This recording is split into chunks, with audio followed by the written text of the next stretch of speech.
Começa agora o Mateada Podcast.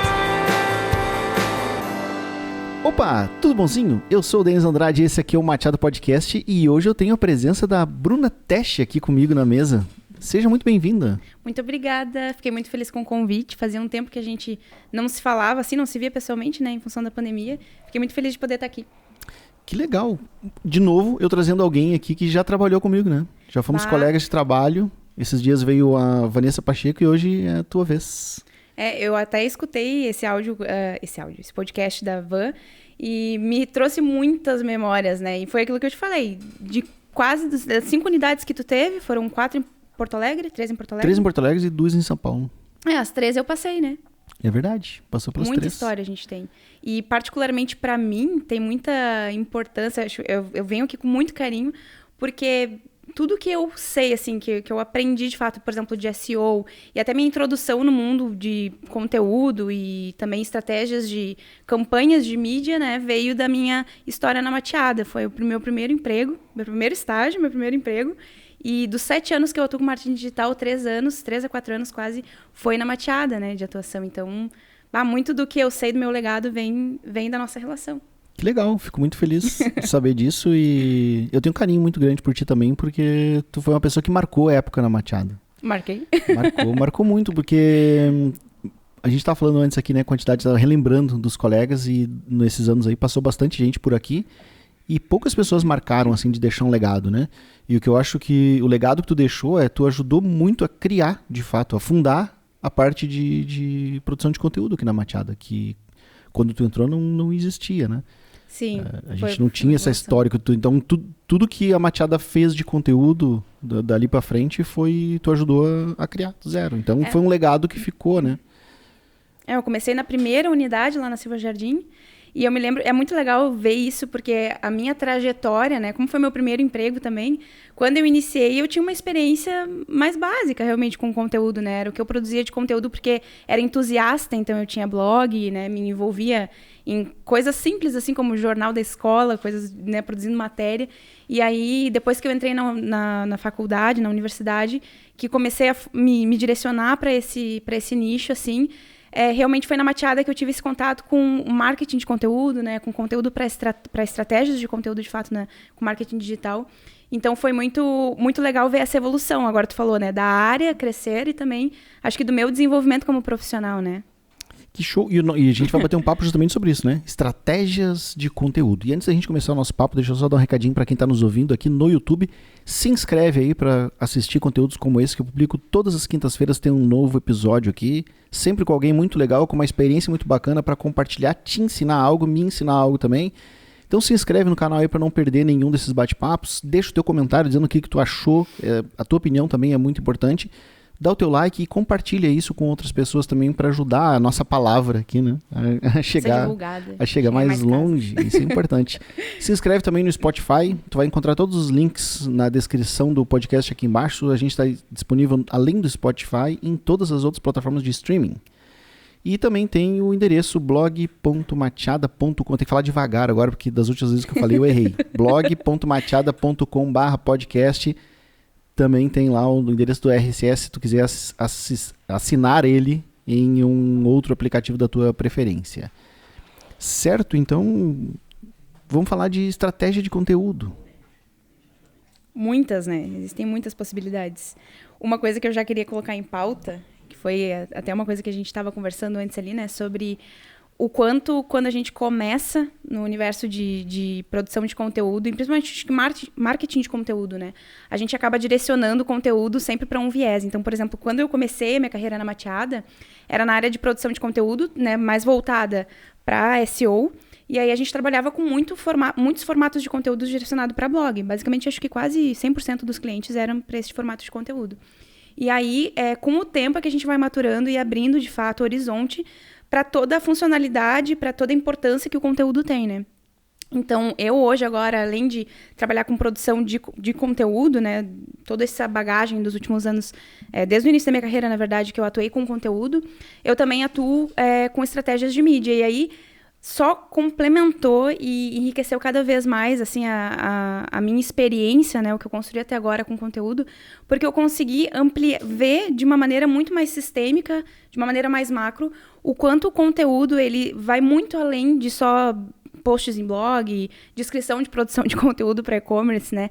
Enquanto isso passa por relacionamento que tu constrói nas redes sociais, né? Produção de conteúdo, todos os formatos em vídeo, áudio, enfim, né? Agora que a gente está fazendo podcast... Conteúdo em si, de verdade, né? E o quanto, inclusive, isso pode ser a base e o sucesso ou não sucesso de uma campanha de mídia, inclusive, né? Então, às vezes a gente separa muito aquilo que é conteúdo, a gente pensa em algo muito orgânico e não vê aquilo como uma parte, né? Uma base para uma estratégia que pode ser, inclusive, de mídia, pode ser uma base de uma estratégia de inbound. Então, é muito interessante isso, assim, eu acho que com o meu amadurecimento como profissional, com as outras experiências que eu pude ter dentro da área de marketing digital, eu ressignifiquei conteúdo, sabe? É legal isso que tu tá falando, porque eu acho que é um erro bem comum quando a gente fala em estratégia de conteúdo ou produção de conteúdo, enfim, as pessoas se remeterem para o marketing de conteúdo mesmo, que é pensar em ter um blog, gerar conteúdo, um conteúdinho por semana, aquela coisa mais tradicional, mais mecânica ali do conteúdo. E essa visão que tu deu, ela é muito legal, ela resume bem, né, o que é o estratégia de conteúdo como um todo, porque é difícil. Olha, eu não consigo lembrar agora de uma estratégia de marketing que o conteúdo não esteja envolvido de alguma forma, né? O conteúdo sempre está lá. Seja no e-mail marketing, seja no e-commerce, no cadastro de produto. No site institucional. Site institucional, rede social, o blog, YouTube, qualquer coisa tem a ver com conteúdo. E é muito normal a gente sempre pensar no conteúdo. Alguém fala conteúdo, a primeira coisa que vem na cabeça, conteúdo em texto, né? Um post escrito. E qualquer tipo de conteúdo, né? Seja um áudio, um vídeo, uma imagem, tudo é conteúdo, no final das contas. Exatamente, e cada vez mais a gente vê a mudança da demanda, né, por tipos de conteúdo. Então, a gente, trazendo agora, é um tema aquecido, mas, por exemplo, o que a gente está vendo aí de movimentação com o TikTok, até a ressignificação que está tendo, por exemplo, do tipo de conteúdo, mudança de algoritmo que a gente está vendo no Instagram, já mostra um pouco isso. Então, isso que a gente estava falando também sobre o aumento do consumo de conteúdo em áudio, em podcast, e aí também já foi ressignificado, agora mencionou, né, a maior parte do podcast aqui que a gente produz na Mateada está sendo consumido pelo YouTube, né, top 1. Então, olha que interessante, né? A gente está falando de um podcast que é consumido muito mais num canal de vídeo, né? Do que necessariamente só em áudio. Então, a gente precisa estar muito atento, né, a esses comportamentos e muito aberto também, né? Para além das tendências, assim. Claro que a gente não vai precisar fazer tudo, né, dependendo do negócio, da tua estratégia, a importância da estratégia, a gente conseguir entender qual é o nosso objetivo, quem é o nosso público, para qual canal eu vou produzir conteúdo, para entender de fato quais são os melhores formatos, como é que eu vou trabalhar isso, né, construir uma estratégia consistente. E, inclusive, avaliar, por exemplo, se a gente está falando de um conteúdo que vai servir para uma estratégia de atração de lead orgânica, ou se a gente vai trabalhar daqui a pouco com uma campanha de mídia em cima desse conteúdo também. Então, vai ter muita diferença, assim.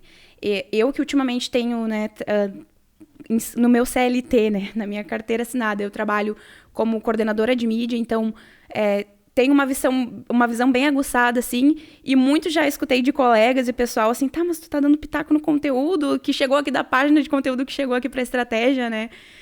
Mas eu muito já vi, assim, sucesso ou insucesso, inclusive, por exemplo, de campanhas de mídia por causa do conteúdo. Às vezes é uma mudança de conteúdo na página de destino, né? No usuário que a gente está trabalhando. Que é o que muita gente chama de copy, né? De copy também. Da copy.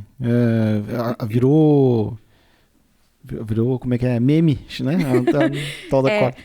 Eu acho que copy teve uma fomentação bem grande nos últimos anos, né? Eu me lembro que lá na Mateadinha... lá na Mateada, na Félix da Cunha, na segunda unidade aqui em Porto Alegre, tu chegou pra mim e disse assim, Bru, tem uma coisa que tu tem que estudar. E aí era ainda muito novo, assim, tava sendo muito falado fora de copywriting, tu estava trazendo isso pra dentro da Mateada, né, introduzindo. E tu disse assim, tu tem que estudar copy. E eu me lembro que naquele tempo, assim, isso era em 2014, tava começando esse assunto, assim, né.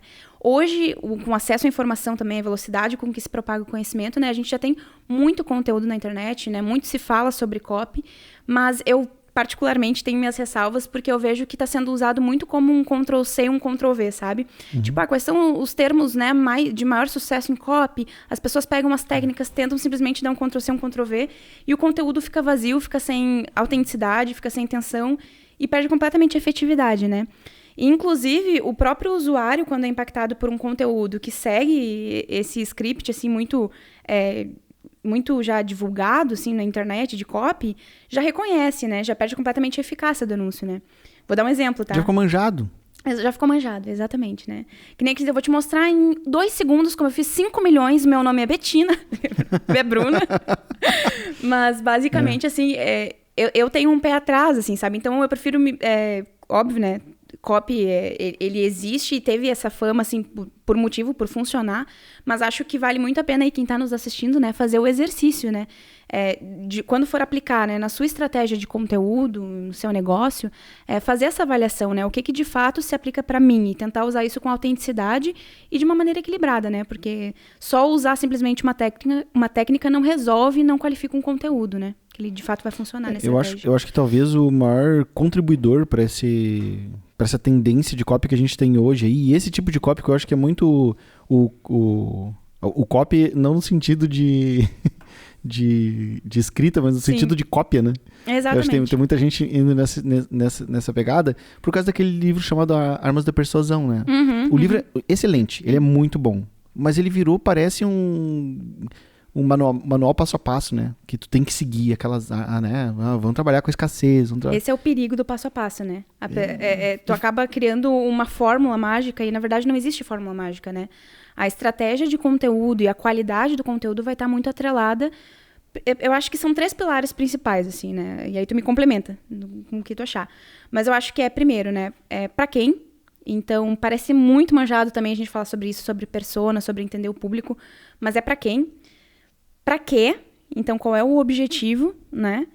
E pra onde, né? Onde, tanto em que canal de conteúdo, onde, em que momento da história da pessoa, né? Do funil. Então, pode ser... Eu vou falar com o Denis, né? Vai ser um Denis quando...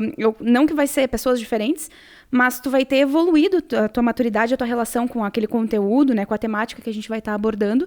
Se eu falar contigo no momento que tu está iniciando uma pesquisa, no momento que tu está consumindo conteúdo nas redes sociais, no momento que tu está abrindo a tua caixa de e-mail, então tu precisa ter uma estratégia de conteúdo consistente. E o teu conteúdo, né, para determinar se ele vai ter sucesso ou não, vai estar muito atrelado a isso. Se tu vai conseguir impactar o Denis no canal certo, com a mensagem certa, né? E eu acho que talvez o grande problema seja a falta de entendimento que as pessoas têm disso que tu acabou de explicar agora. Porque eu acho que tem muita gente que vê uma copy legal, que acha que funciona, e ela pega aquilo, muda algumas palavras só, ajusta, reaplica, só que muitas vezes sem pensar na pessoa, sem pensar no momento, sem pensar no... Pra mim, eu acho que as pessoas cometem 2 erros quando a gente tá falando de estratégia de conteúdo. Ou planejar demais. Então, tem aquela pessoa que teoriza, planeja, e tem dificuldade em executar, experimentar, fazer teste AB, ver de fato que funciona, né? E até mesmo teorizar suas ideias já na fase de planejamento. Então, será que a pessoa que eu estou pressupondo que consome esse conteúdo, que é o meu cliente, meu público-alvo, enfim, será que ela realmente tem essas características que tu acha? Será que tu não está pré-moldando ela? Tu fez uma pesquisa, tu foi a campo, né? Tu investigou, tu observou, fez observação. E o segundo erro é daquelas pessoas que executam sem daí planejar, né? Normalmente são perfis opostos, né? Quem consegue ficar no meio do caminho ali e planejar, teorizar e executar, né, na medida, consegue normalmente aprender mais rápido, encontrar a sua fórmula, né? O que funciona para a sua necessidade, para o seu contexto. Então, eu acho que são esses... Normalmente eu vejo são esses dois erros, assim. Ou a pessoa planeja demais, ou planeja de menos e aí executa demais, né? Mas como é que tem cara a dificuldade que é fazer esse tipo de pesquisa? Porque uma vez, vamos imaginar, o Denis aqui abriu um negócio novo agora, vou vender curso, que é uma coisa que tá todo mundo fazendo, né? E aí? Como é que eu vou pesquisar se eu não tenho nenhuma base de público para eu conseguir... Criatividade. Não, brincadeira. Mas eu acho que vale tudo, assim. Particularmente eu na parte de pesquisa na faculdade, assim, eu curtia muito isso nessa cadeira, assim, porque existem muitas formas de fazer pesquisa, inclusive formas não convencionais, tá? Talvez quem monte persona discorde de mim, mas a minha persona eu monto, né, inclusive de projetos que eu já participei, tanto entrando na época em que era bem aquecido grupos de Facebook para fazer observação. Então, eu tô falando com um público que é tipo, nossa, apaixonado por tecnologia. Eu vou estar nos grupos em que essas pessoas estão, eu vou observar quais são as temáticas, qual é o tipo de comportamento, de assunto que é levantado, né? Tô trazendo já para a prática, assim, né? Vou tentar, de repente, estabelecer conversa com pessoas que já atuam no nicho para entender qual é o perfil de comportamento que elas veem desse público. Então, é importante aí acionar a sua rede de network, né, de networking. Então, tentar entender quais são o comportamento que outras pessoas veem, padrões que outras pessoas veem. Estudo de mercado, então pesquisas, né, de terceiros também são uma fonte muito rica de dados. E, como eu mencionei, se tu tiver daí uma base que tu possa, né, pesquisar, também é interessante tu acionar. Então, se tu tá querendo montar, muito comum isso, né? A pessoa monta o seu negócio, o negócio já tem anos de existência, nunca montou persona, quer fazer agora, né? Daí tu já tem uma super base aí para olhar para trás, né? Tu pode revisitar tanto clientes que tu já atendeu, fazer uma pesquisa atualizada, de repente, para atualizar com a tua base que tu tem hoje. Então, eu acho que tem muitos caminhos, né? Vai depender de quanto tu tem de budget, de orçamento, vai depender de quanto tu tem de criatividade, da tua rede de contatos, mas existem muitas, muitas formas. Não sei se tu tem alguma dica nisso, assim, montar persona, como é que tu costuma fazer? Eu acho que a única coisa que a pessoa tem que cuidar, quando já existe uma base, é não pegar o teu perfil de cliente e simplesmente replicar aquilo, porque senão tu vai ter... Porque é muito comum as pessoas dizerem, eu preciso melhorar, preciso ter mais clientes, ou... Enfim, vou fazer alguma ação aqui. Daí, então vamos organizar o marketing, vamos criar uma persona. Daí a pessoa vai lá no Analytics dela para olhar algumas informações e comportamento daquelas pessoas. E aí eu acho que começou errado. Porque tu tá pegando uma base que tu tem, que tu já não tá considerando boa, porque não tá dando certo. Aí tu vai construir uma persona em cima de algo que já tá errado, tu só vai amplificar um sinal que tá ruim. Né? Ou tá certo parcialmente. É isso. Uma das personas daqui a pouco que tem pro teu negócio, né? Isso. Então, o que a gente fez na Mateada há uns anos, quando a gente criou a nossa persona, foi... A gente pegou toda a nossa base de clientes com características diferentes. A gente tinha cliente bom, cliente mais ou menos, cliente ruim, cliente que era indiferente, Então a gente separou em pacotinhos, assim. Quais são os clientes que a gente gosta, que a gente é apaixonado pelo que ele faz, pelo jeito que ele é. Né? Então, a característica do negócio, o que ele vende, o que a gente tem mais facilidade em fazer, o que é saudável para o negócio. A gente criou um bolinho dessas pessoas, esquecemos outros clientes e olhamos para esses que a gente gostava. O que esses caras têm em comum? E a gente fez a persona em cima disso daí. Porque se eu tivesse pego todos os clientes que a Mateada tinha, provavelmente essa persona teria dado errado. Porque a gente já estava com uma base desorganizada, sabe? Tua estratégia de conteúdo ia pelo barco. A minha estratégia de conteúdo não ia funcionar. Então eu acho que esse é um ponto que tem que cuidar, assim, né? Se tu fizer em cima do que tu já tem, tu só vai dar voz, vai amplificar um sinal que não é bom. Exatamente. E aí a importância da estratégia de conteúdo estar alinhada com a tua necessidade de negócio, estratégia de negócio, né? Então, é importante, antes de tu conhecer... Agora eu já estou puxando até para um lado de negócios, né? Mas é importante tu conhecer a empresa, tu conhecer qual é o momento que tu tá, qual é o teu objetivo, porque assim, pode ser que um nicho de negócio tenha várias personas, não tenha só uma persona, pode ter 2 perfis, 3 perfis, né, dependendo do tipo de serviço, do tipo de produto. E aí tu vai precisar entender, né, qual é isso que tu falou, qual é o que tem compatibilidade. Agora, qual é a minha necessidade de negócio? É olhar, de repente, para um perfil que tem um ticket médio maior, é o que eu preciso para o meu negócio agora para aumentar meu faturamento? Não, eu preciso dar atenção, né, faturamento eu tenho, quero amplificar, quero ter mais negócios pelos quais eu sou apaixonado. Então, eu vou olhar para uma persona que tem um perfil de maior compatibilidade comigo, com os valores da empresa, com a cultura da empresa, de repente, né? Então, olha como é importante, né? E, em cima disso, trabalhar, assim, uma estratégia de conteúdo. E olha só o detalhe, é isso que eu acho interessante. O detalhe que pode ser feita toda uma estratégia de conteúdo, de inbound, de outbound, de tudo em cima disso, dinheiro investido, tempo investido, e não deu certo, mas na verdade o que estava errado era o número 1 lá atrás. Tipo, é o step 1, sabe? O que tu deveria ter feito como tema de casa até do negócio em si.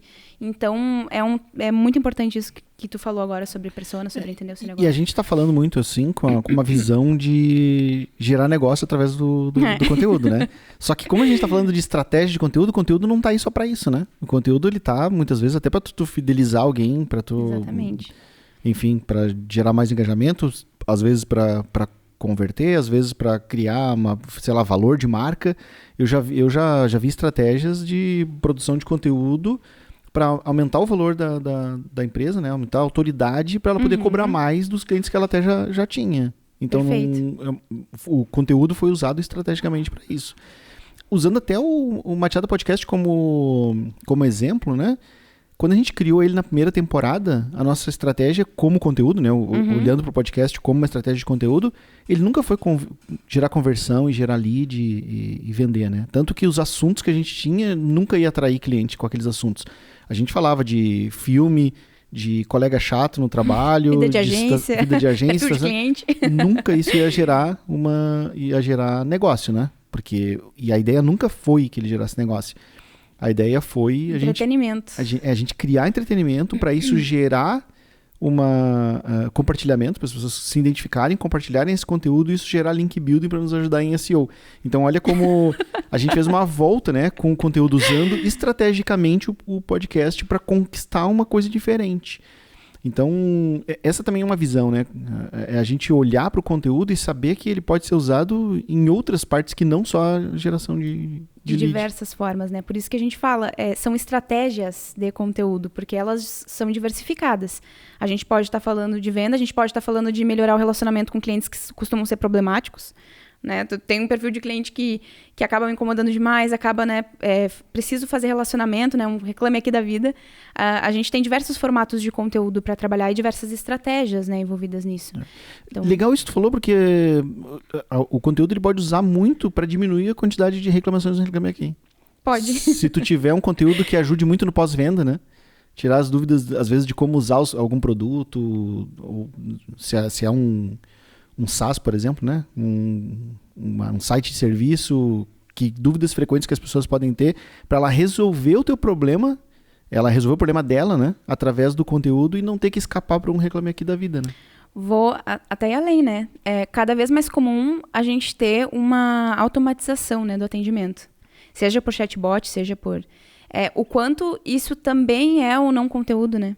Porque é um formato de conversa que tu tá tendo, de instantaneidade, é uma sensação de instantaneidade que tu tá dando pro usuário e cada vez mais isso está sendo demandado. A gente vê muitas empresas de tecnologia e soluções desse tipo crescendo, né, no mercado como um todo. E o quanto isso é ou não conteúdo, esse relacionamento que tu cria, né? O que tu pode ajudar ou não, como é que tu vai automatizar, como é que tu vai colocar as respostas ou não. Então, já até agora ampliei, mas eu vejo que dependendo de como tu vai trabalhar, do quanto tu vai automatizar, quanto tempo tu vai usar essa automatização, quantas trocas de mensagem, até isso, que muitos não veem como conteúdo, pode ser conteúdo. Né? Como tu vai linkar. Eu acho que conteúdo é tudo aquilo que transmite informação, né? Então... que cria relacionamento, sim, que tira uma dor, que atende uma... Sim. O conteúdo ele não precisa ser algo extenso e grande para ser considerado conteúdo, né? Inclusive, conteúdos menores são mais difíceis de fazer, né? E agora isso que tu falou me lembrou uma frase de Pascal, que não sei tudo da vida dele, tá? Mas sei que foi ele que citou essa frase. Mas ele fala que se tivesse mais tempo, teria escrito uma carta mais curta. Cara, como é difícil, né? Ser certeiro, falar pouco, escrever pouco, né? E é um desafio para quem faz conteúdo, para quem produz conteúdo. É isso, durante muito tempo se teve a ideia, até há poucos anos atrás, de que quanto maior o conteúdo, melhor. Né? Teve a febre dos e-books também, então, né? Quanto maior, mais extenso, mais conteúdo. É engraçado que parece que passou essa febre, né? Eu espero que sim. eu vejo muito menos hoje. Parece que essa coisa deu uma diminuída. Ou eu que estou prestando menos atenção no mercado agora, né? Ou o formato de conteúdo que tu está consumindo. Pode ser também. Mas é uma tendência. Mas o que eu tô sentindo na pele é gerar conteúdo para Reels, TikTok, essas coisinhas assim, porque por um lado parece que ele é mais fácil, por outro parece que é muito mais difícil, porque muito dos conteúdos que a gente tem aqui do podcast, a gente está transformando isso em videozinhos, né? Um story, um reel, qualquer coisa do tipo. Só que é muito difícil tu pegar 30 segundos de uma conversa em algo que seja interessante e faça sentido e que passe uma mensagem em 30 segundos. 15 segundos, então, nem se fala, né? É muito desafiador. É muito difícil.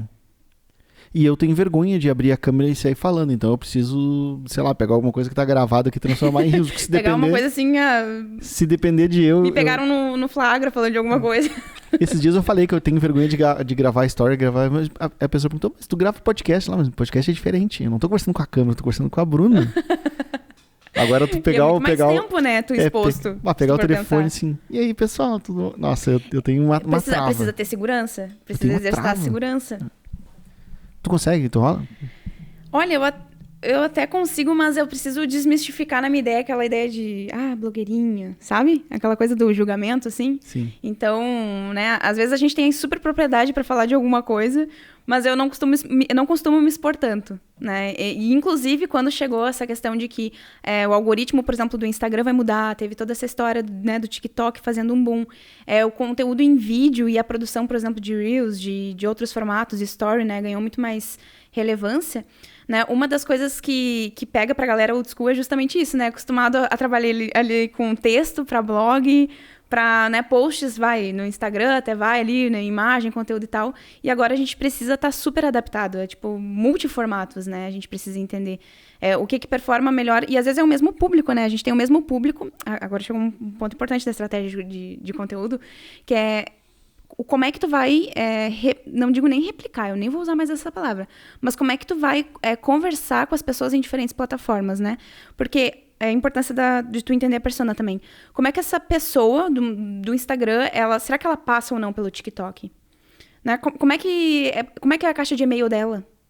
Ela tá em todos esses momentos, tu vai falar com pessoas diferentes a cada tipo de plataforma. A Joana se comporta com essas plataformas aqui, o Ciclano com essas outras. Ou não, eles estão juntos em todas. E aí tu vai pegar a tua estratégia de conteúdo e vai replicar o teu conteúdo, o mesmo conteúdo em vários formatos em todas as plataformas. É muito interessante isso, porque eu já vi empresas e pessoas usando estratégias diferentes nesse ponto de vista, né? Porque eu uso o Instagram, uso o Facebook, mais ou menos, e uso bastante o LinkedIn também. Só que o Denis usando o Instagram não é o mesmo Denis usando o LinkedIn. Então, enquanto eu tô usando o Instagram, eu tô, na maioria das vezes, procurando coisa mais divertidinha, assim, um negócio mais... Tô, geralmente, sei lá, deitado no sofá, passando o dedo no Instagram. Agora, eu nunca fico deitado no sofá, passando o dedo e olhando o timeline do LinkedIn. O LinkedIn, geralmente, eu tô sentado na frente do computador e é o momento onde eu tô a fim de me aprofundar mais, é onde eu, de fato, clico numa notícia para ler um post de blog ou algo do tipo. A Bruna Agora, não, a Bruna rola o dedo no LinkedIn. Tu rola o dedo também? Olha aí. Viu? Duas pessoas diferentes com comportamento diferente. Então, o conteúdo que me impactaria e eu ia curtir, ia compartilhar e tudo, se ele me impacta no LinkedIn, funcionaria comigo. O mesmo conteúdo, se ele tivesse me impactado no Instagram, eu provavelmente ia passar batido por ele. Há muito, muito tempo, o Google lançou um estudo sobre micromomentos, em que eles trazem justamente esse conceito. Os micromomentos da nossa jornada, da nossa, né? O quanto o mesmo impacto tu trouxe, né? O mesmo impacto não, o mesmo conteúdo, né? Te impactando no micromomento de consumo. É um micromomento, é um milésimo de segundo daquele consumo de conteúdo no LinkedIn versus no Instagram. Completamente diferente. Como tu falou, não é o mesmo Denis, não é... Porque tu não tá com a mesma visão, a mesma percepção, a mesma intenção, né? Então, isso que tu trouxe é bem relevante, assim, e eu vejo como um erro muito comum até dos clientes que chegam, quando eu pergunto, né? Muitos dos clientes que eu já atendi na minha vida com conteúdo, para qual é o canal que a gente está produzindo conteúdo, né? Eu vou fazer o conteúdo pro blog, aí a demanda era conteúdo pro blog, mas eu vou fazer daí vou tirar essa frase aqui para fazer um post no Instagram, no Facebook, vou colocar daí também no Twitter e vou Ctrl+C, Ctrl+V, vou pegar parte do texto e vou colar também na minha estratégia de e-mail marketing, e aí eu vou usar um conteúdo para tudo exatamente igual replicado. Cara, isso não... Se houve um tempo que funcionou, hoje já não funciona mais. Não funciona. Mas aí uma pergunta difícil agora. Eu não tenho tempo para fazer tudo. Não tenho tempo para ficar gerando um conteúdo diferente para cada um. É melhor não fazer ou é melhor fazer duplicado mesmo, sabendo, tendo essa consciência de que não é o melhor caminho, que não vai dar 100% resultado, mas que caminho que eu sigo? Abandono ou faço de qualquer jeito? Eu já fui, falando por mim, por experiência própria, tá? Já vi muito e já fui, assim, pra minha vida, com um perfil de querer fazer tudo ao mesmo tempo. E o problema de fazer tudo ao mesmo tempo, que tudo sai com qualidade rasa e tu tenta, às vezes, pegar insights de uma coisa e misturar para trazer resultado em outro canal, não vai funcionar. É melhor tu focar. Eu acho que aí, nesse momento, é melhor tu tentar criar uma consistência em algum dos canais e, ao mesmo tempo, assim, o que eu quero dizer com isso, tá? Naturalmente, tu não vai poder, eu acho, seguir só com ter uma estratégia de conteúdo só com um canal, tá? Por quê? Porque tu vai ficar dependente só daquele canal de conteúdo. Então, por exemplo, vou criar conteúdo pro Instagram e criar minha marca lá. Aí cara, tu tá completamente refém. Aí o Instagram resolve que vai te cortar ali, porque, sei lá... Vai banir tua conta, tu falou alguma coisa, uma hashtag inapropriada, vai como se... tua estratégia vai por água abaixo, né? E outra, tu não consegue fazer... Claro... Depende do negócio, depende também de quem está produzindo conteúdo, da estratégia. Mas é muito difícil tu estar presente em todos os micro... A ideia é que tua marca esteja presente nos micro momentos, pelo menos que importam, nos momentos que interessam para tua, né, de contato. E é muito difícil tu fazer isso só com um canal, entendeu? Uhum. Então, é óbvio, não tenta dar conta, eu acho, de tudo. Não tenta ter 10 canais ao mesmo tempo. Mas tenta criar uma consistência. Então, daqui a pouco, olha, eu vou ter realmente Instagram, porque é uma das top redes sociais. Vou criar conteúdo para o Instagram. E aí tu já vai ter uma trabalheira, porque são diversos formatos. A trabalheira que eu digo tu vai ter que arregaçar as mangas, tu vai ter que investir tempo, né? Mas junto é legal tu pensar em outra estratégia. Então, legal, tu tá construindo uma base. Será que tu já não consegue explorar essa base, de repente, com disparos de e-mail? Não tem o budget. Existem diversas plataformas e soluções alternativas para tu trabalhar uma base de e-mail sem custo, né? Então, além do teu tempo e tua energia. Então, a ideia, eu acho que tu tentar pegar, assim, 3 canais mais chaves, né? Vou trabalhar blog, porque faz sentido, porque eu tenho um site, porque eu tenho um e-commerce, porque eu já tenho isso no ar, por exemplo. Vou trabalhar redes sociais para estar presente no micromomento de entretenimento e vou estar presente também fazendo relacionamento através do CRM, por exemplo. Então... Eu sou da opinião que todos os canais são alternativos, né? Tu pode pensar se ele é pra ti ou não e tudo, mas tem um que é indispensável, que tu tem que ter, que é o blog. Por que eu penso isso? Porque o blog é o único que tu tem certeza que não vão tirar ele de ti. É teu, né? É teu. O resto, o Facebook, o Facebook do maior pode te banir de lá e tu não tem mais nada, perder tudo e não tem nem pra quem chorar. O Instagram pode fazer isso contigo, o TikTok pode fazer isso. A rede pode morrer. O YouTube pode banir o teu canal, tudo pode acontecer. Agora, o blog é o único que ele vai estar lá. Ninguém vai te tirar ele. Puxando agora, né, para um SEO, ele ganha consistência ao longo do tempo se tem uma estratégia, né, de produção, se tu olha para ele, trabalha nele com carinho, com dedicação, com estudo, tu vai conseguir construir algo que a longo prazo também vai te dar retorno, né? Não vai cessar de uma hora para outra, que nem quando tu faz... Se eu parar de postar no Instagram, eu vou morrer. Se eu ficar um ano sem postar, né? No blog, querendo ou não, né? Não precisa, que seja o ideal, pelo amor de Deus. Não precisa nem ser um ano. Se todo o conteúdo que tu publicou semana passada, ninguém mais tá vendo. Há 3 dias já foi. Já foi. Agora no blog não, né? No blog o conteúdo que eu publiquei lá há 2 anos, 3 anos, ele ainda tá sendo visitado. Mas antes da gente mudar de assunto, deixa eu voltar só nessa história do reaproveitamento de conteúdo, porque eu faço uma coisa com os Reels. Então, o Instagram da Machada, eu divulgo ele, né? Tem link no blog, tem link em todo lugar. Então, é um dos meus canais principais. E eu produzo um conteúdo pro Reels. Esse mesmo conteúdo que eu fiz pro Reels, já que ele tá pronto, eu posto ele também no TikTok. Porque se eu tiver 2, 3 mil, sei lá quantos views que aquele conteúdo pode gerar lá, eu fico com a sensação de que eu ganhei ele. Que eu não ia postar, mas eu postei e 1.000 pessoas viram, tá ótimo, sabe? Porque eu não tive nenhum esforço exatamente pra fazer aquilo. Só que como o TikTok não é um canal estratégico pra mim, eu não divulgo ele.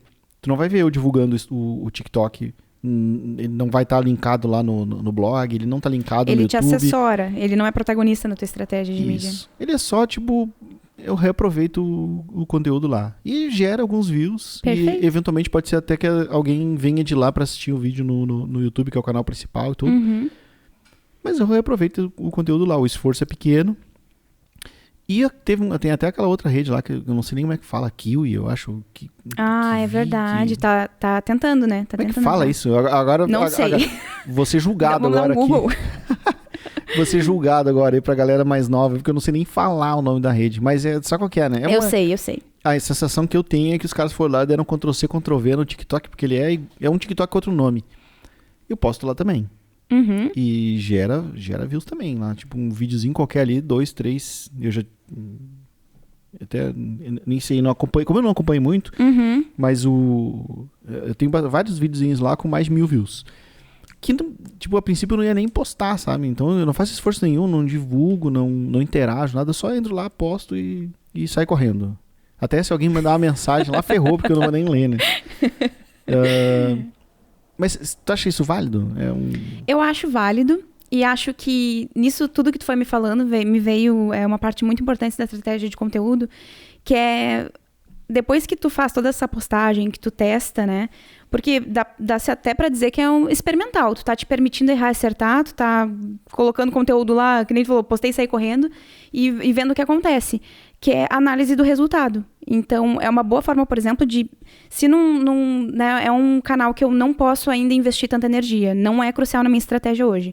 Eu vou dar atenção para uma plataforma que é importante, que eu sei que tem relevância, que o meu público está lá, mas eu vou me permitir também, daqui a pouco, replicar um conteúdo para fazer uma exploração. Como tu falou, olha, se me trouxer alguma coisa de visibilidade, né, de reconhecimento legal, vai ser um adicional. E agora, tu falando, me veio justamente isso, assim, o quanto pode ou não, aos poucos, tu vê uma tendência, né, analisando dados, vê uma tendência de que, olha, daqui a pouco eu vi que me trouxe retorno no TikTok, são mais engajados, comentam mais, ou vi que interagiram de forma diferente com o meu conteúdo, daqui a pouco eu entendo que aquela forma de conteúdo, conhecendo a minha persona, é muito mais valiosa. Pode deixar de ser um coadjuvante e passar a ser passar a ser justamente por essa experimentação e por uma fase importante da estratégia de conteúdo, que é, né, a análise de dados. Então, eu acho que, como eu falei, não existe uma fórmula, entendeu? Perfeito, olha, não replica conteúdo. Existem canais que tu pode entender, por exemplo, que Facebook e Instagram são perfis de público complementares, eles não são mesmo. Quem está consumindo conteúdo no Instagram, rolando feed no Instagram, não vai rolar feed no Facebook. Então, tudo bem, eu vou me permitir replicar o conteúdo porque eu sei que vão impactar pessoas diferentes. Então, repara que tem a ver também com isso, tu entender justamente como se comporta o teu público, quantas personas são, porque isso vai ditar até isso, que tipo de reaproveitamento tu vai fazer de um mesmo conteúdo, para quantos canais, né? Não sei se... Não? Se tu concorda, se tu tem essa visão. Concordo 100%. Estou 100% com a ideia alinhada. E deixa eu vou voltar um pouco aqui. Lá no começo da nossa conversa, quando tu falou da tua experiência trabalhando com outras áreas, né? Trabalhando com mídia. E isso te fez evoluir, né? Foi a palavra que tu usou. Tu olhou para o conteúdo com outros olhos. O quanto importante tu acha que isso foi de fato, assim? E o que te levou a ir procurar outras áreas? Foi pensando já em evoluir como produção de conteúdo ou não? Foi uma coisa que acabou acontecendo? Foi uma coisa que acabou acontecendo aos poucos. E, na verdade, justamente por eu já ter, né? Óbvio, a gente sempre está aprendendo, sempre estudando, mas a área de conteúdo virou algo mais monótono para mim. Então, eu já tinha criado um conhecimento, uma base, né? Já trabalhava com diversos formatos, assim, de conteúdos. E decidi que, de repente, estava na hora de explorar outras coisas, enriquecer um pouco mais a minha bagagem, né, no marketing digital como um todo. Então, eu sempre tive muita curiosidade. Na Mateada, por exemplo, eu era de conteúdo, mas me interessava para entender mais sobre SEO, sobre como é que funcionavam os links patrocinados, né. Então, foi essa sede, assim, de conhecimento, de, na verdade, eu explorar outras áreas. E eu tenho um perfil, basicamente, generalista, eu gosto muito. Então, a gente dificilmente vai falar... Tu quer conhecer a área pelo conhecimento dela mesmo, não pensando em complementar tu como estrategista de conteúdo. Não, porque quando eu trabalhava com conteúdo, eu tinha aquela visão, que foi uma visão que eu acho que a gente comete e acaba cometendo de erro, que é olhar sempre para a aplicação que o conteúdo tem, limitado ali com aquela tua experiência. A gente faz isso, na verdade, com tudo na vida, né? A gente acaba tendo a visão muito direcionada, até que tu tem uma outra experiência, aquilo amplia, né? Tanto que, às vezes, quando eu falo de conteúdo para pessoas que trabalham com mídia, ou falo sobre estratégia de mídia ligada com estratégia de conteúdo, muito já fui vista como louca, do tipo, não, a gente tá falando de mídia, a gente tá falando de converter, do que tá falando de conteúdo, da página de conteúdo? Não mete o bedelho, não é tua área, não é a área de mídia. E eu vejo que as coisas, elas são... Eu sempre tive esse perfil, sabe? De ver como as coisas se conectam.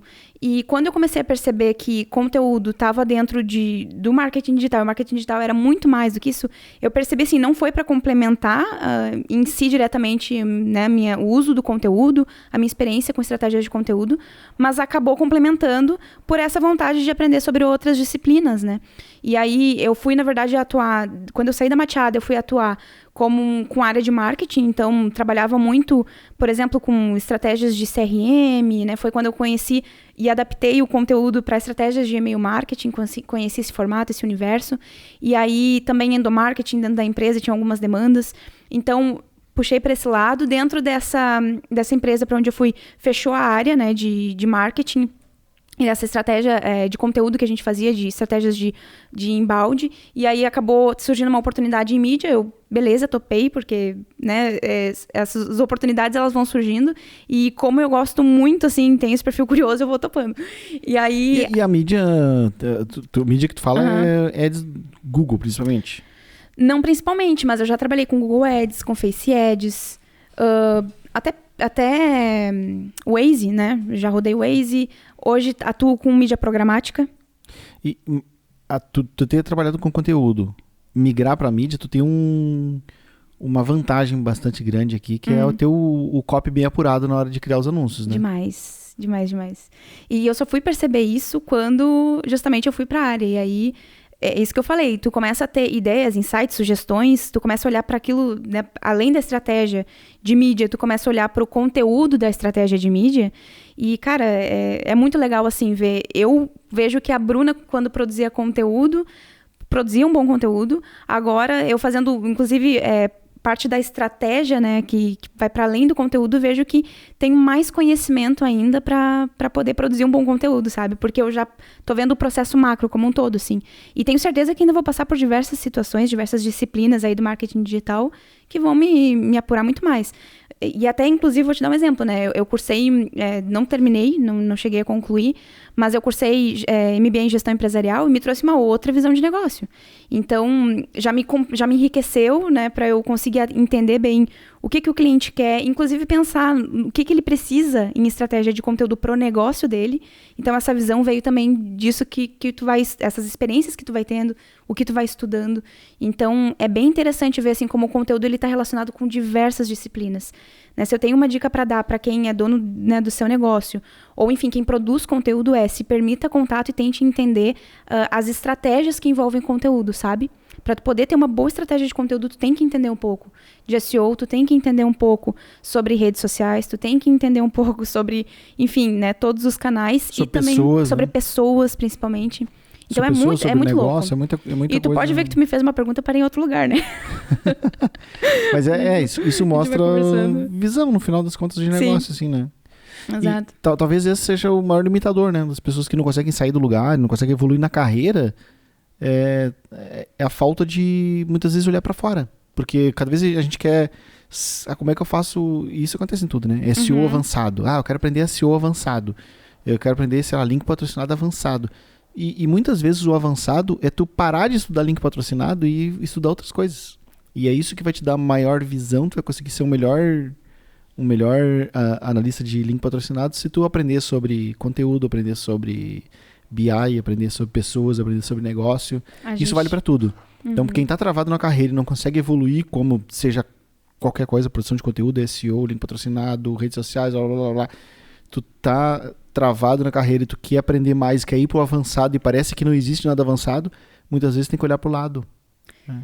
E procurar outras coisas para complementar o teu conhecimento. Exatamente. E assim, eu desenhava, né? Desenho um pouco ainda. Parei, um Desenhava hobby. de desenhar mesmo. Desenhar, tipo desenho desse carrinho aqui, assim. eu fazia mais desenhos realistas, sabe? Então eu desenhava, pegava um retrato, conseguia desenhar ali mesmo um desenho realista. Fazia uma foto, só que em desenho. E durante muitos anos estudei desenho, fazia tudo isso. E uma coisa que a gente fazia quando a gente estava desenhando, às vezes muito imerso, às vezes ficava 4 horas no desenho, era parar, fazer qualquer outra coisa. Principalmente quando a gente estava quebrando a cabeça, parava, fazia qualquer outra coisa. Depois olhava pro desenho. Cara, tu conseguia ter uma percepção de o que estava errado, aonde estava errado. É incrível. E também tendo a visão de outras pessoas. Então, pedindo opinião, sabe? E o que isso significa, né? Que eu quero traduzindo. Quando a gente se desloca do papel onde a gente tá, quando a gente sai da pintura, é que a gente consegue ver ela, né? Então, tu entrar na pele de outra pessoa, atuar em outra área, né? Ressignifica e cria uma relação, às vezes, muito mais enriquecida. Eu tenho certeza hoje que, né, se eu for focar, e como tem alguns projetos aí no forno, com a produção de conteúdo, estratégias de conteúdo, eu tô voltando com muito mais valor, sabe? Eu tô me voltando para essa finalidade com uma bagagem muito maior. Visão de negócio, né? Experiência com outras partes do marketing digital. Então, é o que tu falou, assim, olhar pro lado. E tinha mais alguma coisa que eu ia falar e eu esqueci. O famoso branco. Sim. Eram 2 coisas que eu ia falar. Tu falou sobre carreira. Como é que a gente chegou agora? Agora só agora vai tocar o... Só rebobinando agora. Daqui a pouco volta. E hoje tu tá na Cadastra, né? Tô na Cadastra. Mas quando tu saiu da Machado, tu teve um... Sim, quando eu saí da Machado, eu trabalhei um tempo como freelancer numa agência pequena. Então eu trabalhava mais voltada assim pro atendimento, um pouco de tudo. Agência pequena, tu sabe que a gente é multitarefa, multicargos, multitudo. O que é legal, né? É legal. É bacana porque te dá... De repente ela te possibilita muito tu ter essa visão que a gente tá falando antes, né? Não, pra você ter noção, nessa agência pequena, uma história assim, eu tava sozinha, tinha um pouco de material, né? Não só online, eu tinha trabalhado até então só com marketing digital, né? Toda a minha disciplina, né, é marketing digital como um todo, e nunca com off, assim. E aí eu tive um primeiro contato com off e tinha que fechar um banner. Tu falou agora algo genial, porque a gente tá falando de conteúdo, de estratégia, a gente deu um monte de exemplo, a gente só focou no digital. E tem todo um universo off aqui que a gente tá falando, né? Tu vai fazer um panfleto, isso é conteúdo, né? É conteúdo. Mas enfim. Exatamente. E aí eu me lembro que deu ruim alguma coisa, precisava fazer um ajuste, e eu era a última pessoa na agência e eu tinha que fechar um material, alguma coisa pra mandar pra gráfica. E aí eu me lembro que eu fiquei no nervoso porque eu produzia conteúdo, pensava em planejamento, já atendi cliente, já fiz de tudo, menos mexer em software de criação. E aí, inclusive, na minha mateada, minha duplinha era a Bruna Cunha, que era da criação. Muito, que os meus professores não escutem, muito ela já fez os meus trabalhos, fazia os meus trabalhos de criação, eu era diretora de arte dizendo, agora que tu eu já quero tá aqui, eu quero aprovada, ali. E ela que fazia pra mim. E eu tive que lidar com isso, sabe? Uhum. Tive que ter esse contato. E aí, eu me lembro que eu fiz num nervosismo, assim, liguei o telefone, olha, eu não tô sabendo onde é que é o atalho, a pessoa foi me falando, assim, pelo telefone, eu fui fazendo, fechei. Só me lembrei disso, né? Mas, assim, são vários causos que acontecem, né, durante a nossa jornada, quando a gente se permite, né? Mas eu nem tava falando disso, tava falando sobre o lugar que eu tinha ido trabalhar, né? E aí eu fui trabalhar nessa pequena agência, fiquei alguns meses ali, porque logo surgiu uma outra oportunidade.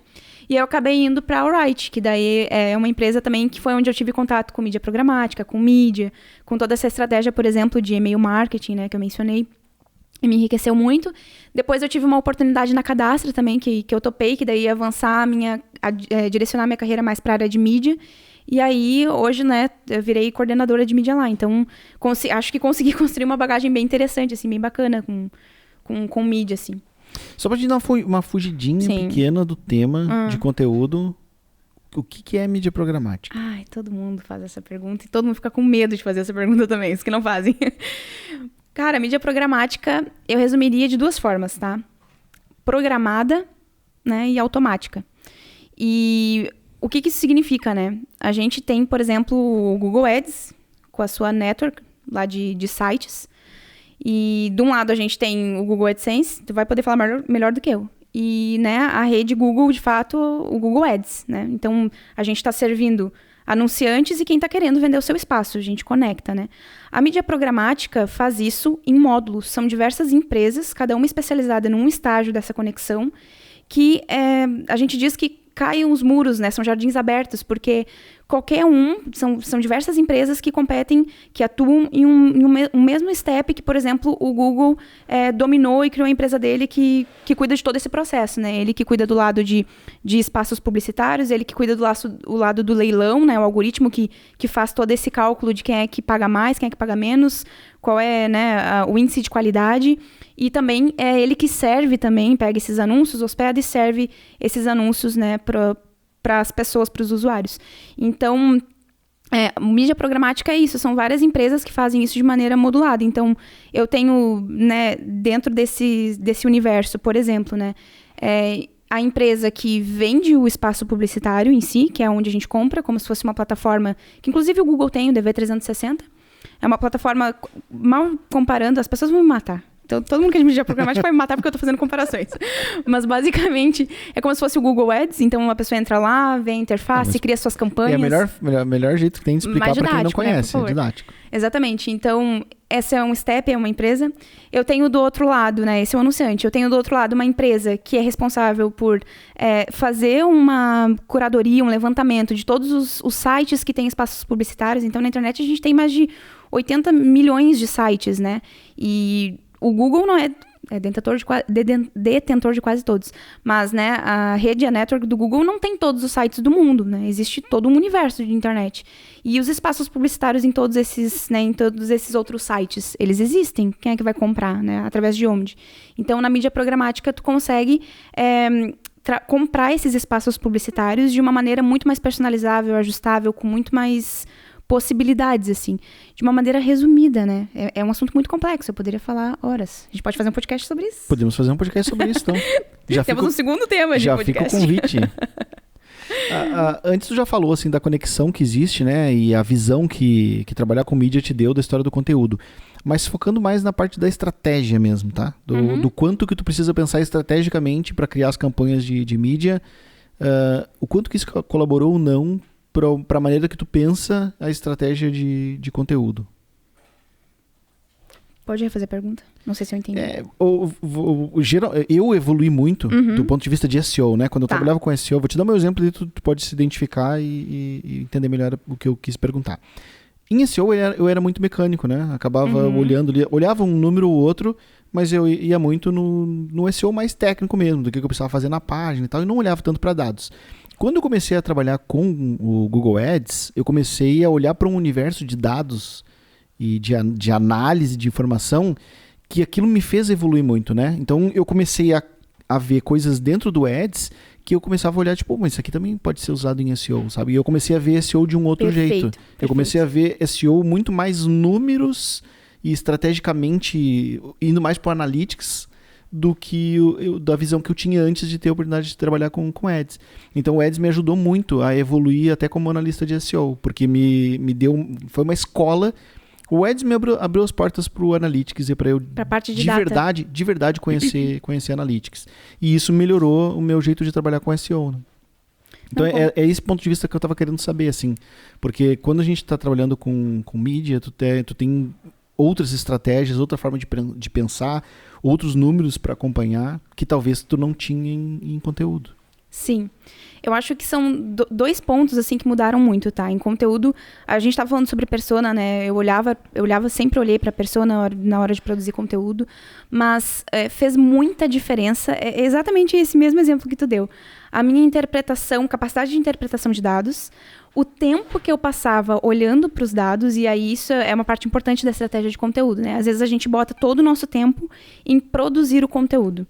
E é um erro que eu cometi no início da minha carreira. Eu investia muito tempo pensando, escrevendo, né, produzindo conteúdo em si. É super importante. Mas eu preciso olhar o que deu certo ou não deu certo. E era um ponto que carecia, porque envolve muito análise de dados, envolve tu ter até uma visão um pouco de BI, sabe? De Business Intelligence. Tu conseguir, né, ter tomadas de decisões, entender dados do negócio mesmo como um todo, né? E aí, indo para a área de mídia, cara, eu tive que ter um contato com dado muito, muito grande, sabe? De desempenho, se tava análise de métricas, ter KPIs bem definidos. Opa, tá difícil o negócio. Cara, chegou uma cerveja aqui e eu não tô conseguindo abrir. O Márcio podia fazer o favor de alcançar uma faca agora. Mas essa é de rosquear. Eu acho que é. Eu até me perdi no assunto agora, Bruno, do que tu tava falando, porque a cerveja me distraiu. Eu também me perdi um pouco, por isso que eu parei. Ali, ó, agora tá vindo uma faca aqui. Se a gente achar, né? Agora por trás das câmeras agora tá acontecendo uma confusão. Ninguém viu. Pronto, chegou. Eu vou usar a faca pra abrir Mas aí tu tava contando lá Tava contando sobre a minha intimidade com dados, que em conteúdo eu não tinha. Denis, agora se tu não conseguir com a faca... vai ficar feio. Não, mas o Márcio na edição ele vai tirar... Tu tinha que ter alcançado, tinha que ter dito assim pro Márcio. Márcio, eu pego uma faca, alcançado a cerveja. Valeu, foi. Valeu. Era pra ser de rosca, mas não... Era pra funcionar a rosca, mas tava aí cansada. Pra quem tá... Agora que a gente já desvirtuou do assunto... Pra quem tá nos ouvindo, a gente não tem abridor de garrafa aqui na agência. Aí a gente tem que ir na... Tu sabe que eu sempre tenho em casa, mas tá sempre enferrujado? Tá sempre enferrujado? O que tu anda fazendo com o teu... Lavando? Isso, que barbaridade. É verdade, água enferruja. Mas enfim, agora conseguimos finalmente abrir aqui a cerveja. Ficou o apelo, eu tô procurando um patrocinador aí que queira fazer um... É um bom patrocinador. A Heineken eu não sei, mas tem tanta cerveja local aqui em Porto Alegre, né? Poderia... E tu gosta, né? Eu me lembro que a gente falava um pouco sobre isso. Eu gosto de cerveja. Cerveja artesanal, sou... Agora fiquei marcado aqui. Mas enfim, falávamos da mídia e a escola que ela foi pra te ensinar a olhar pro BI. Foi uma escola de dados e começou com análise de dados e vejo que até me aguçou justamente esse entendimento de negócio, né? Tomadas de decisão em cima de dados. Então, o quanto tu consegue pegar dados até de conteúdo mesmo, né?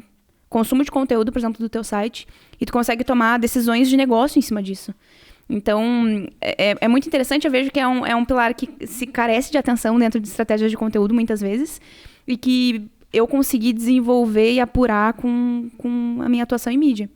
E, além disso, também entender justamente a relação de contexto, de quem eu vou impactar, porque justamente em planejamentos de mídia, tu aguça muito mais. E eu comecei a virar muito crítica com o conteúdo dos outros, porque justamente eu não estava mais produzindo, chegava para mim, eu entendia perfeitamente o contexto, eu entendia quem eu ia impactar na estratégia, né, entendo ainda, e às vezes, poxa, mas esse conteúdo não faz sentido para essa estratégia. E quem produziu o conteúdo, quem pensou na pesquisa, quem fez, né, estruturou todo o site, não estava direcionando o conteúdo ou para aquele momento, tá, para aquele usuário que a gente ia trabalhar, ou então produzir o conteúdo através de uma percepção de uma lente sua, e não da lente da persona, entendeu?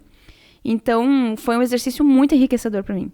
Hoje, eu escrevo conteúdo e as perguntas cruciais na estratégia são justamente aquelas, assim. E, cara, é só quando tu começa a executar, quando tu começa a fazer esse planejamento, testar e olhar para os dados, que tu começa a entender o negócio e ficar até viciante, vira um jogo, assim, esse negócio de testar, de formular, interpretar dado, mas tu começa a entender, assim, olha, justamente para essa pessoa, nesse contexto, mas eu vou usar também esse conteúdo para... Eu vou te dar um exemplo, tá? De uma coisa que está acontecendo agora nesse momento. Eu tenho uma campanha para fazer de uma pesquisa, e na página de pesquisa é uma ótima pesquisa, mas é uma ótima pesquisa para uma base de CRM, de quem tu já conhece, de um cliente que já é teu. Tá, uma pesquisa para complementar a informação. Exatamente. É uma pesquisa de mercado, tá? Mas foi pensada muito mais, acho, para uma base de clientes proprietária, né? Vou te dar um exemplo. São muitas perguntas, são muitas perguntas mesmo, 40 perguntas na pesquisa. E os campos de nome e e-mail são as últimas perguntas feitas no formulário. Te dando um exemplo real, um case.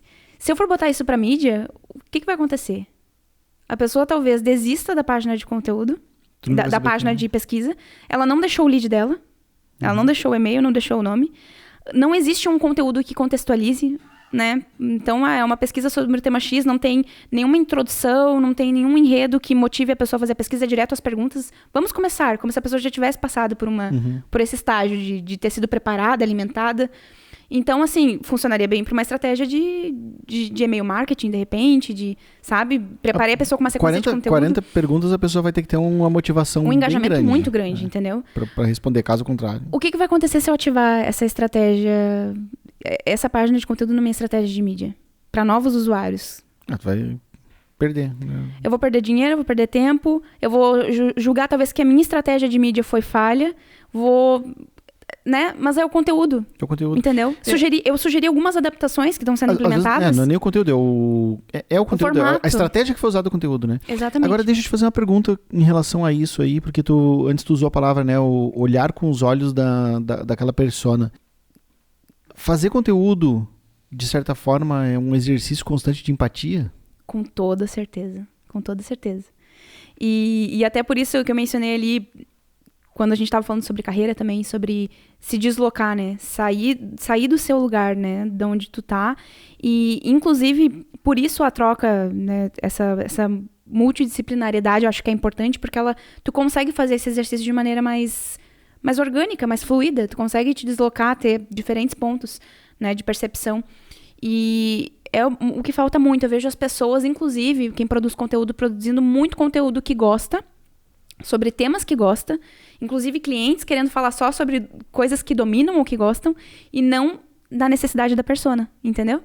Então, isso é muito importante, né?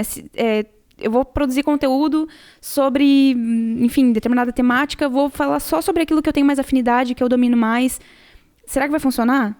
Né? Tudo bem, talvez funcione, talvez tu pegue parte do teu público, mas tu tem que entender se isso tem match com a tua persona, sabe? Então, aquilo que a gente falou até sobre necessidade de negócio, né? Eu estou com a necessidade de atrair, nesse momento, clientes que tenham mais compatibilidade e sintonia com a minha cultura, com os meus valores, para eu ter menos problema de relacionamento, de repente, né? Como é que a estratégia de conteúdo vai funcionar, que temáticas que tu vai abordar, talvez tudo bem aí tu falar sobre coisas que tu gosta mais, focar mais nisso, mas tu precisa olhar para a necessidade além da pessoa que está do outro lado, né? Quando eu conversei aqui com a Jéssica, num episódio que a gente gravou sobre branding, a gente também falou um pouquinho disso de persona, e o que eu falei para ela na minha estratégia de conteúdo aqui no podcast da Mateada, eu não tenho persona, a persona sou eu, porque de certa forma a minha persona é muito parecida comigo, né? Então eu uso eu como... Válido. Uso Válido. eu como base Mas se aplicar isso para todos os negócios, para todos os nichos, não vai funcionar. Não vai funcionar. Aqui no podcast, no Mateada Podcast, a persona sou eu mesmo. Então eu vou muito pelo que eu penso. Então é um reviewer de podcasts. Então até os assuntos e o público que eu quero atingir é alguém muito parecido comigo. Agora, na Mateada, no tempo de agência, aí não era, né? A persona da Mateada não tinha nada a ver comigo. Porque eu não era o modelo de cliente que a Mateada queria ter, né? Então lá a estratégia era completamente diferente. Mas e aí, Bruna? Para te seguir, tuas redes sociais, teu blog, já que a gente falou, tem blog? Ah, olha aí. Olha não sei se é uma história de sucesso, mas, né, durante muito tempo eu produzi conteúdo, inclusive, olha só, uma das coisas que a Mateada trouxe pra minha vida, abriu portas. Com a Pamela Nochan, conheci na Mateada ela, começamos a produzir conteúdo. No Papo das Gurias. No Papo das Gurias. Eu já falei desse blog aqui, sabia? Tu já falou? Eu já falei desse blog porque eu entrevistei aqui a fundadora do RS Blogs. Eu vi esse podcast. Tu assistiu o podcast com ela? Sim. Eu ouvi ele, né? Ouvi ele no Spotify. Mas... me trouxe muitas memórias, inclusive. Mas eu conheci ela, produziu conteúdo durante muitos anos. A gente investiu, a gente testou muita coisa. Pamela, que agora tá morando nos Estados Unidos, né? Tá morando nos Estados Unidos, exatamente. E aí chegou um momento da vida que a gente entendeu que não fazia mais sentido. E aí a gente vendeu o blog. Olha que interessante. O blog não só morreu, ele gerou receita. Gerou receita. Então, acho que o conteúdo tava bom. A gente conseguiu vender ele. E hoje eu não tenho mais blog, mas tem alguns projetos aí no forno, né, relacionados à estratégia de conteúdo, produção de conteúdo. Tô formatando ainda muito isso, assim, então é muito embrionário. Mas para quem quiser me acompanhar, pode me acompanhar no LinkedIn, é Bruna Tesch, vou soletrar. LinkedIn é a tua principal rede? É o LinkedIn? É uma das, mas Instagram também. Instagram também. Soletra, para ficar mais fácil as pessoas acharem, mas de qualquer forma, os links estarão no post. Independente de onde tu esteja assistindo isso, seja blog, YouTube ou uma plataforma de streaming, os links vão estar aqui embaixo pra tu clicar e seguir a Bruna lá. Mas soletra aí pra... Eu quero soletrar. É um ponto importante, né? Meu Instagram é @brutesh e no LinkedIn... BR. É Bruna, não, BRU... Não, mas é Brutesh, né? O meu @ no Instagram. E no LinkedIn é Bruna Tesch, com hífenzinho lá, mas, gente, procurando lá vocês vão encontrar, e o Tesch é TESCH. TESCH, fácil. Teste. Mas e aí tu contou do case aí no Papo das Gurias, mas nunca criou um outro blog? Não tem um blog pessoal? Nunca criei outro blog. Não tem lá o brunatesch.com.br? Não. Sabe que ficou nos rascunhos do meu WordPress já vários blogs com vários nomes de Bruna Tesch e apelidos, e nunca botei a cara a tapa. Não sei, de repente tu me fomentou uma coisa e... Olha aí. De repente posso dar uma investida no meu tempo livre. Então é isso, Bruna. Muito obrigado pela tua participação. Eu que agradeço. Fiquei muito feliz de tu ter dedicado hoje. Esse podcast vai pro ar semana que vem. Eu não sei como é que vai estar a temperatura lá. Hoje, né, nessa noite que passou aqui, tá nevando aqui no Rio Grande do Sul. Vamos ver quanto que tá a temperatura agora. Eu tava ouvindo rádio e eles estavam dizendo que nevou em 17 cidades do Rio Grande do Sul. Então, para vocês verem o esforço da Bruna de sair de casa nessa noite fria aqui em Porto Alegre para vir aqui gravar. 7 graus. Nesse momento, 7 graus. Nesse momento, mas tá caindo. Eu E tomando uma cerveja. Eu vi que... tomando uma cerveja gelada ainda. Eu vi que a previsão de amanhã, em algumas cidades aqui do sul, pode chegar até menos 10. Menos 10? Em algumas cidades, aí. né? Sim. Urubici, lá em Santa Catarina e tal. Cidades mais Mas mesmo de assim, serra. né? Nossa, é muito frio, muito frio. É Porto muito Alegre abaixo da realidade. pode chegar amanhã de manhã, amanhã sexta, que na verdade pra quem tá assistindo foi semana passada. Aí vocês podem até ver se foi verdade isso Agora ou não. deu um nó na minha cabeça. Tá previsto Porto Alegre -1 durante a madrugada, olha Vai só. fazer frio, pega os Então, cobertores. então eu tenho que te dar um muito obrigado mesmo por tu ter encarado essa noite fria pra vir aqui Com gravar toda esse certeza podcast. encararia, pode convidar que o obstáculo que Não, tiver, eu quero passo pra gente gravar poder ter. de mídia programática agora. Ficou o gostinho. Eu vou dar uma aula pra vocês. Olha Fazer um aí. materialzinho. Show. Quero muito. Então tá. Um recadinho final pra você que tá nos ouvindo aí. Se inscreve no canal. O papo foi legal, não foi? Curtiu? Toda quinta-feira eu trago alguém bacana aqui que vai te ensinar muito. Vou aprender muito com isso também. Então se inscreve para não perder nenhum desses papos. Deixa o teu comentário e compartilhe esse conteúdo para alguém para levar esse ensinamento adiante. Se inscreve também no Spotify. A gente está disponível lá. O link está aqui na descrição embaixo. Tem o blog, no endereço blog.mateada.com/podcast. Entre em contato comigo no e-mail podcast@mateada.com e a gente se vê daqui a 7 dias. Isso é vício do tempo que eu gravava o podcast a gente se vê daqui a 15 dias, que era quinzenal, né? Eu não sei se eu vejo vocês em 15 dias, mas espero vê-los de novo. Que vocês me vejam. A gente se vê. A gente se vê. Valeu, Bruna. Então tá, valeu. Obrigada.